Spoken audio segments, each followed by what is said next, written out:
It was a quiet Saturday morning when Jerome stepped into the upscale boutique on Main Street, dressed simply, jeans, a polo, and worn sneakers. Nothing about him screamed wealth or status. He walked with calm dignity, his eyes scanning the rows of fine suits and silk ties. To the untrained eye, he was just another shopper. But Jerome wasn't ordinary, not by a long shot. He was the silent partner, the primary investor, the man who had built this store from the ground up. The walls, the lights, the very brand that drew in the city's elite, he had funded it all. But Jerome never flaunted it. He didn't need to. Respect, he believed, should come from how you treat people, not what you own. But not everyone lived by that code. Katherine, a floor associate with a sharp tongue and sharper prejudice, noticed him immediately. Her eyes narrowed, and with a whisper to her coworker, she sealed her judgment. "Watch this one," she muttered, "he looks out of place." From that moment, the storm began to brew. Jerome wandered to the suits section, admiring the craftsmanship, his fingers brushing lightly against fine fabric. He smiled softly, thinking of the days when he couldn't afford even one of these. But that smile faded fast when Katherine swooped in, her voice slicing through the air. "Can I help you, sir? Or are you just browsing? Because this section is a bit expensive." The tone was laced with suspicion, the kind reserved not for customers, but for criminals. Jerome met her eyes calmly. "I'm just browsing, thank you." His voice was steady, but her smirk deepened. "Well, don't take too long. We have real customers coming in, and I'd hate for them to feel uncomfortable." Her words hung in the air, heavy and cutting. Jerome's heart tightened, but his patience held. He'd been here before, disrespected, misjudged, but today something in his spirit stirred. Minutes passed. He picked up a navy suit jacket, admiring its quality, when her voice struck again. "Sir, please put that down before you damage it. Those cost more than you think." The insult was clear. Jerome's jaw tightened. He placed the jacket back gently, nodding once, refusing to take her bait. But Katherine followed him, hovering, shadowing his every move, as if waiting for him to slip up. Finally, Jerome walked to the counter, holding a simple tie. "I'd like to buy this," he said quietly. But Katherine stepped in front of him, arms crossed. "Unless you're ready to pay right now, I'll have to ask you to leave." Her tone dripped with arrogance. "Ma'am," Jerome replied, patience thinning, "I'm at the register to pay." Katherine scoffed, her voice loud enough for others to hear. "Funny how you people always have excuses. I know your type."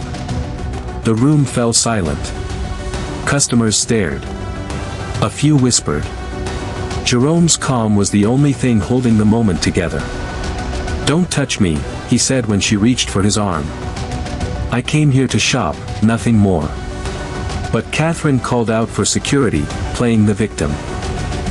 When the guard arrived, confusion flickered across his face. Jerome stood tall, tie in hand. "He's been loitering around expensive items," Katherine said smugly. "He's hiding something." The guard hesitated. And then, Jerome spoke quietly, each word measured, "You should be careful with accusations. Sometimes, you don't know who you're talking to." Katherine laughed, bitter and dismissive. "Oh please, spare me the drama." But when the manager arrived, everything changed. "Mr. Brooks," she gasped. "Sir, I didn't know you were coming in today." The words froze Katherine in place. Her confidence shattered. "Your store," she stammered. Jerome turned to her, calm but cutting. "Yes. My store. I'm the majority owner of this company. The place you just humiliated me in exists because of my investments." Gasps rippled through the crowd. The color drained from Katherine's face. Jerome didn't raise his voice, but the power in his words filled the room. "You judged me by my clothes, by my skin, not by my character. And if I were just another shopper, I wonder how many others you've treated the same." The silence that followed was crushing. Customers glared at Katherine. Her co-workers stepped back. The once powerful associate now stood exposed, stripped of every ounce of arrogance she'd worn like armor. Jerome placed the tie on the counter. "I'll still take this," he said softly. A reminder that dignity doesn't come from wealth. It comes from how you treat people. As the manager apologized, Jerome's phone buzzed. A message. He glanced down, his expression darkened. Urgent board meeting. Attendance mandatory. Agenda, confidential. His gut told him this wasn't just about Katherine. He walked out of the store into the sunlight, the weight of the morning heavy on his shoulders. Jerome thought the fight was about one woman's prejudice, but behind closed doors, darker forces were already moving. And by nightfall, he would discover that the real enemy wore a suit just like his. The afternoon sun was beginning to fade when Jerome pulled up to the corporate headquarters, a tall glass tower that gleamed like power itself. This was his empire, the chain of luxury boutiques he helped build from scratch, but now the walls that once reflected his pride seemed to whisper betrayal. He took a deep breath, gripping the steering wheel. What started as a simple morning of shopping had spiraled into something much bigger, a test of character, integrity, and truth. As he stepped into the boardroom, all eyes turned. Executives sat stiff around the long marble table, men and women in crisp suits, their smiles tight, their silence heavy. At the head sat Gregory, the company's chairman. His grin was all charm, but his eyes told another story, cold, calculating, threatened. "Jerome," Gregory began smoothly, "so glad you could join us. Quite the commotion you caused this morning." His tone was fake polished, almost mocking. "A misunderstanding with one of our employees, I hear." Jerome's calm expression didn't waver. "Misunderstanding isn't the word I'd use," he said. "Harassment. Disrespect. Public humiliation, that's more accurate." Gregory chuckled softly, leaning back in his chair. "Come now, Jerome, let's not dramatize things. We can deal with this internally, quietly." Jerome leaned forward, his voice steady but sharp. "Quietly? You mean sweep it under the rug, like the others?" The room went silent. A few executives glanced nervously at one another. Jerome continued, "How many times have our employees or customers been treated this way while management turned a blind eye? How long have we let prejudice thrive under the excuse of profit?" Gregory's smile faded, replaced by irritation. "Jerome, you're making this political. We're businessmen.